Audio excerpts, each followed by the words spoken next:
Hola, ¿cómo están? Bueno, me tocó grabarlo desde el celular, como grabando pantalla así para poder explicarles, porque no logré acceder a la grabación, o sea, de verdad no pude, entonces voy a explicar lo más rápido que pueda. Entonces, empecemos con el primer tema, que es el sistema parlamentario, que habla de cómo existe una sola votación que es por representación indirecta, es decir, más que todo por el partido, donde se elige al canciller o al primer ministro en el sistema de parlamento, es decir, como aquí en el Parlamento lo que se escoge es al canciller o primer ministro, a diferencia pues del sistema presidencial que se escoge al presidente. Entonces esto se puede hacer de diferentes formas dependiendo de la forma en la que se adopte el sistema parlamentario en cada uno de los países. Entonces vamos a estudiar los países que más hablaron en la clase. Primero tenemos a Gran Bretaña, que las características de Gran Bretaña, que se diferencia más que todo con Alemania, es el tema del voto de confianza en ambos países, ¿no? Voy a poner esto aquí para que no lleguen mis notificaciones.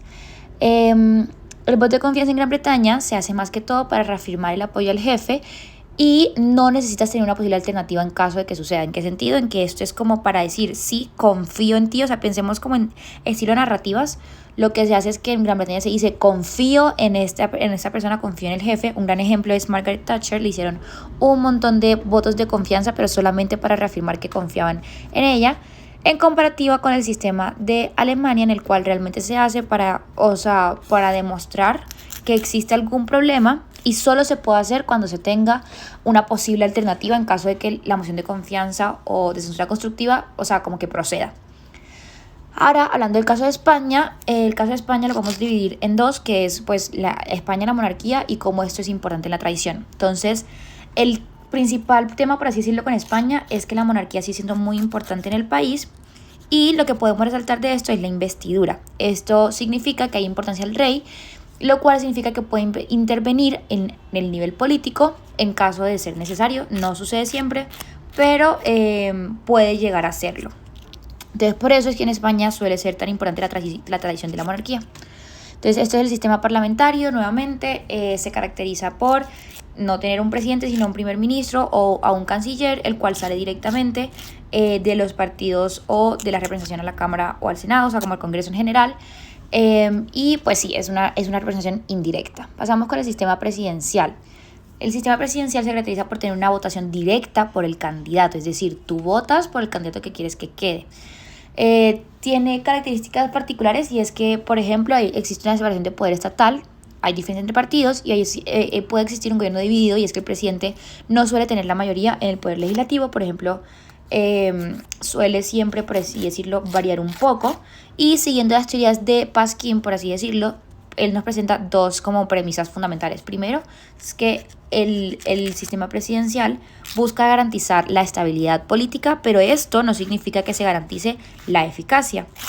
Y segundo lugar, nos presenta por así decirlo, la teoría de la jaula de oro, que va muy de la mano con esto del poder dividido, lo cual la jaula de oro significa que existe o puede llegar a existir una incapacidad de llevar a cabo las propuestas porque el poder legislativo no siempre está de la mano con el presidente, y por ser partidos diferentes puede que no se lleven a cabo las propuestas y no se llegue a un consenso.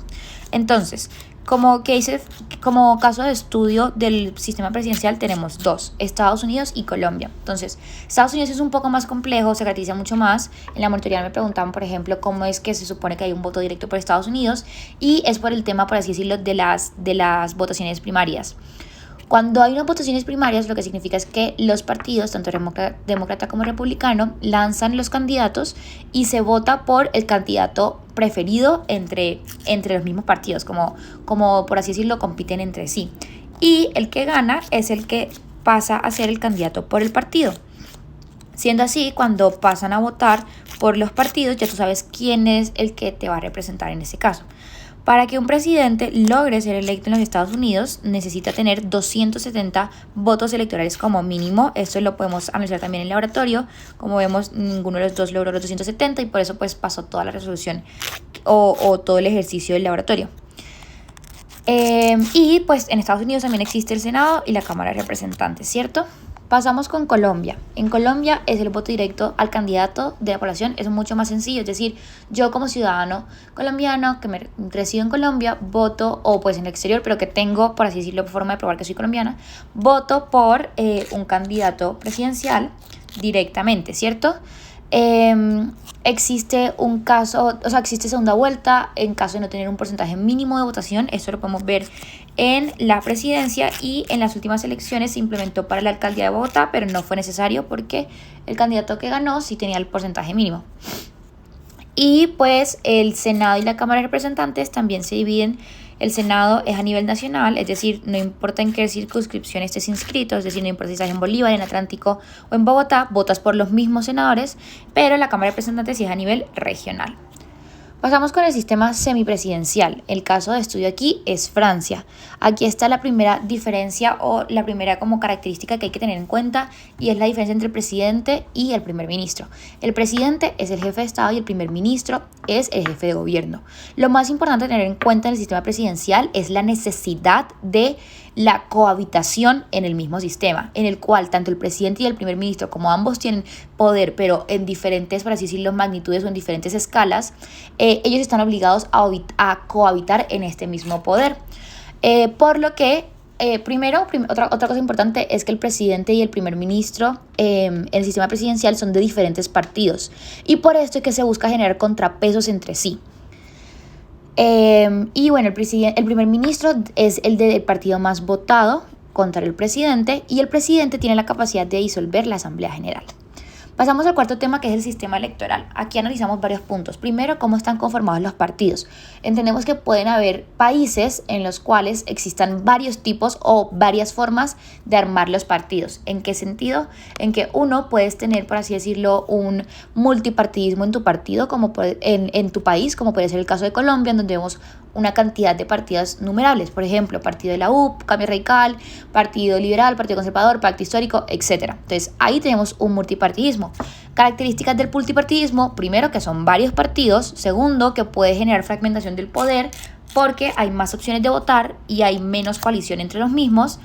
Segundo, por esta misma fragmentación del poder, como es más difícil llegar a adquirir curules con multipartidismo, surgen las coaliciones. Por ejemplo, en el fenómeno que tuvimos en el 2022, donde habían muchísimas coaliciones, surge gracias a esto. Y tercero, que puede llegar a ser más difícil la votación para los ciudadanos porque el tarjetón en sí es mucho más difícil de leer. Pasamos con el bipartidismo. El bipartidismo lo encontramos, por ejemplo, en Estados Unidos, donde son dos partidos los más fuertes y los que acumulan la mayor cantidad de votos.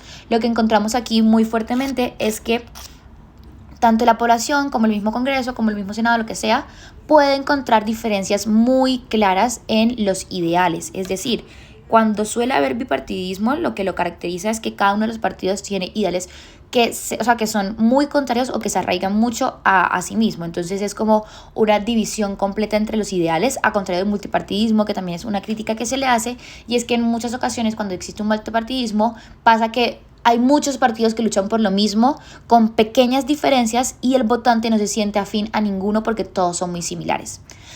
Por último, tenemos el unipartidismo, donde solamente hay un partido y esto puede generar concentración del poder. No necesariamente tiene que ser malo. Un ejemplo de unipartidismo, ahorita se me cerró el documento donde lo tenía, pero creo que un ejemplo de unipartidismo sería Gran Bretaña, si no estoy mal. La verdad, en este momento no me acuerdo, voy a revisar y les digo, donde pues existe un partido que tiene la mayoría absoluta y tiene más concentración del poder. Ahora pasamos con la forma en la cual las circunscripciones la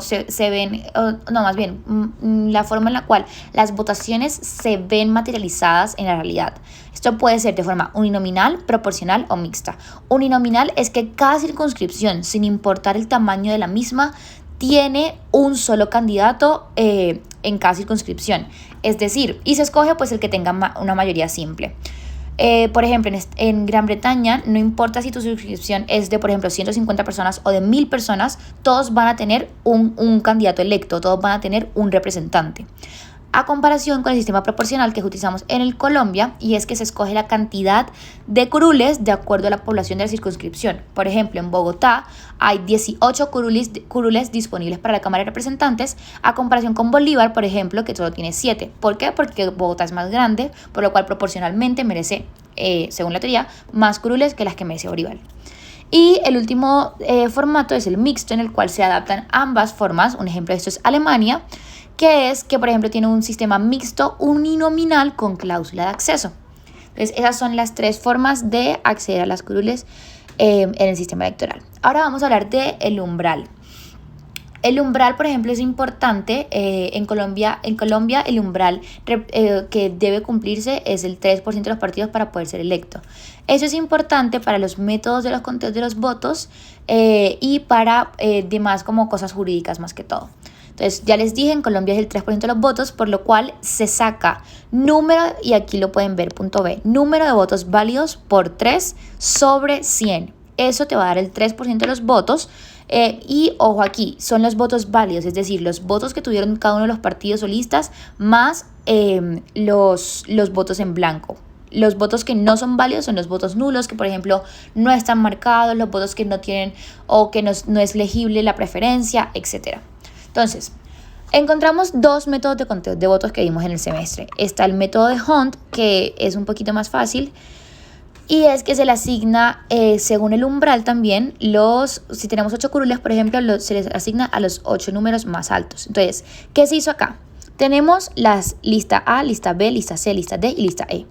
En la columna 1 tenemos el número de votos que sacó cada partido. Lista A tuvo 327.000, lista B 300.000, lista C 295.000, D 158.000 y lista E 155.000. Lo que se hace en el resto de la tabla es que se va dividiendo, por ejemplo, entre 2, entre 2, que da pues los respectivos números que ven debajo del 2, entre 3, entre 4 y entre 5. ¿Qué se hace aquí? Ya yo saqué el total de votos, que es la suma entre todas estas listas, me da 1.235.000. Eso lo multiplico por 3 y lo divido por 100 y me da 37.050. Esos son los números, el número de votos que necesita cada uno de los, o sea, que necesita cada lista para poder ser electa. En este caso, ¿cómo se reparten los escaños? Vendría siendo: la lista A recibe 2 curules, lista B recibe 2 curules, lista C recibe 2 curules y la lista D y E reciben una curul cada una porque alcanzan pues ese número de escaños. Ahora, pasamos con el método de Hare, que es el de cociente y residuo. Este es un poquito más complejo, pero ambos son fáciles de hacer. Es súper importante que tengan esto en cuenta porque probablemente les va a salir en el examen. En el método de Hare, yo lo que hago es, saco el número de votos válidos también y lo divido en el número de listas. Y esa división me va a dar el total del número de votos que necesita cada lista para obtener una curul. Entonces, ¿cuál es el paso a paso? Primero, se suman todos los votos válidos. Entonces, por ejemplo, ahorita, ahí en la imagen que están viendo, que es la que salió en la presentación de Juan Carlos, sale con un ejemplo de pronto un poco más sencillo. Entonces hice un ejemplo debajo como para entenderlo a mayor medida. Entonces, primero, sumé todos los votos. Si ven, son datos diferentes por si acaso. Entonces sumé lista A, lista B, lista C, D. Entonces sumé 100.000, 60.000, 30.000, 10.000 y 10.000 de voto en blanco. Eso me dio un total de 210.000 pesos. 210.000 votos. Y veo que son 4 listas. Entonces esos 210.000 votos los dividí entre 4 y me dio 52.000 votos. 52.500 votos. Entonces, ese número, 52.500, es el número que necesita cada lista para adquirir una curul. Y luego, con los residuos, pues los residuos más altos son los que obtienen las siguientes curules dependiendo de cuántos necesite. Entonces, en este ejemplo dijimos que íbamos a usar 4 curules. Entonces, la lista A tuvo 100.000 votos. Yo le resto 52.000 porque ahí tiene una curul. La lista B tuvo 60.000 votos. Le resto otra vez 52.000, ahí tuvo 2 curules. La lista, ahora veo que la lista C ya no alcanza la siguiente curul porque solamente tiene 32.000. Entonces me voy con la primera lista que tenga el voto o el residuo más alto, que es la lista A, que tiene 47.000 votos. Entonces ese obtiene otra curul. Y el siguiente residuo más alto es 7.500. Pero veo que la lista C tuvo más votos que 7.500. tuvo 30.000. Entonces, la última curul se le asigna a la lista C. Entonces, de esa forma se hace el método de... Este es el de Her. Ahora, estrategias electorales, que está la doble vuelta, que es el primer tema que vamos a hablar en este último punto, que puede ser por el método de Borda o por la doble vuelta instantánea. Entonces les voy a presentar un Excel con el cual trabajamos para entenderlo mejor. Entonces, la doble vuelta instantánea, ¿cómo sucede? En la doble vuelta instantánea, yo lo que voy haciendo es que miren, para que yo pueda, esto es cuando tengo voto preferente que es decir, que puedo organizar los votos según mi preferencia, es decir, pongo en primer lugar a alguien, segundo lugar, tercer lugar y así sucesivamente. Entonces, para yo poder quedar electo en este voto preferente, necesito una mayoría, necesito una mayoría, ¿no? Pero no solamente una mayoría, sino una mayoría significativa, o sea, por ejemplo, es una mayoría absoluta o simple. Una mayoría absoluta, o sea, necesito más del 50%. Por ejemplo, aquí vemos que en primer lugar López tiene 4 votos, pero son 9 los votos que estamos analizando, por lo cual no tiene esa mayoría absoluta que necesitamos. Entonces, ¿qué hago cuando ningún candidato tiene la mayoría absoluta? Lo que hago es que el candidato con menos votos lo borro de la lista, tanto en primer lugar como en segundo lugar, como en tercer, como en cuarto lugar, lo borro para ir subiendo a los siguientes. Entonces, ¿esto cómo se vio ejemplificado? Miren, aquí López no lograba los 5 votos, borré a Morris tanto del primer lugar, como del segundo lugar, como del tercero, como del cuarto. Y eso terminó en este cuadrito que podemos ver acá, en el cual ya no está Morris. ¿Qué vemos en este cuadrito? Que López sigue con 4 votos en primer lugar, Galán sigue con 2 votos y Uribe ya no tiene 2, sino que tiene 3. Pero aún no hay una mayoría absoluta. Y ahora vemos que Uribe le gana a Galán en el más preferente. Por lo que ahora Galán sale de la contienda, por así decirlo, se quema y lo quito tanto del primer lugar como del segundo lugar. Lo cual nos lleva nuevamente a este cuadrito de acá, donde ahora vemos que Uribe sí logra una mayoría absoluta, es decir, tiene 5 de 9 votos, en contraparte con López, que siguió con los 4 votos. Entonces, este es el método de la doble vuelta instantánea. Ahora, el método de Borda, ¿cómo se hace? Este es más sencillo. Este lo que significa es que de acuerdo a el lugar en el que te pongan, es decir, si te ponen de primero, de segundo, de tercero o de cuarto, se te asigna un puntaje. Para ejercicios de para funcionamiento de este ejercicio, el primer lugar se le asignan 3 puntos, al segundo 2 puntos, al tercero 1 punto y al último 0 puntos. Entonces, esto lo que hacemos es que sumamos cuántas veces está López en primer lugar. Está 4 veces. Eso significa que como cada primer lugar cuesta 3 veces, él tiene 12 puntos. En segundo lugar, ninguna vez. Y en tercer lugar, una vez. Por lo que en total López salió con 13 puntos. Para simplificar el ejercicio, vamos a analizar a Galán, que es el ganador. Aquí podemos ver, Galán en primer lugar tiene 2 votos, lo cual lo lleva a tener 6 votos en primer lugar. En segundo lugar tiene 2 votos, lo cual lo lleva a tener 4 votos más, ¿cierto? O sea, 4 puntos más. Es decir, ahí van 10 puntos. En tercer lugar votaron 5 veces por él, lo cual lo lleva a tener 5 votos más y eso le da un total de 15 puntos. Por lo que, incluso teniendo a López en primer lugar con una mayoría no absoluta, porque otra vez necesita una mayoría absoluta para que ocurra la doble vuelta, Galán gana porque es el que más puntos acumula de los 4 candidatos. Entonces, este es el tema, pues, de la doble vuelta. Ahora volvamos al documento para terminar los temas. Entonces, ya aquí volvemos a los temas que ya habíamos estudiado, pues, más que todo con el memo, que es el voto obligatorio y el voto alternativo, y por último el voto estratégico. El voto obligatorio es cuando se ejemplifica que el voto ya no es solamente un derecho, sino que ahora se convierte también en un deber, y esto se puede evidenciar en que en algunos países se implementan sanciones o multas cuando no votas. Esto no pasa en todo. Características del voto obligatorio: es un fenómeno en Latinoamérica, pero no solo sucede en Latinoamérica, sucede en demás países, sin embargo que es un fenómeno muy latente en Latinoamérica. Colombia no tiene un voto obligatorio y otra pues argumento o característica que le sacamos es que ayuda a combatir el abstencionismo, pero no es suficiente como se esperaba o como se espera sobre pues erradicar un voto obligatorio. Otro análisis que se puede hacer es que, por ejemplo, países que tienen el voto obligatorio, como que sí han tenido una reducción del abstencionismo, pero ya eran países en los cuales se votaba ampliamente. Es decir, o sea, como que no, o sea, no era, por ejemplo, como en Colombia que tenemos un 50% de abstencionismo, en estos países se tenía menor porcentaje. El voto alternativo es lo que estábamos hablando ahorita en lo de los métodos de doble vuelta, que es cuando yo puedo ubicar a los candidatos según mi preferencia. Y por último, el voto estratégico es cuando los votantes orientan su voto en contra del que no quiero que quede. Un gran ejemplo de eso son las elecciones presidenciales de Colombia en el 2022, cuando, por ejemplo, mucha gente decía, solo por poner un ejemplo, ay, es que yo no quiero que quede Fico, entonces voy a votar por Rodolfo Hernández. O, ay, es que yo no quiero que quede Petro, entonces prefiero votar por Rodolfo. O, por ejemplo, ay, es que yo quiero que quede Fajardo, pero sé que no tiene la fuerza necesaria para ganarle a Petro. Entonces prefiero votar por Fico. Entonces esos son ejemplos de cómo la gente utiliza su voto estratégico. Y ya, pues eso sería toda la explicación súper resumida.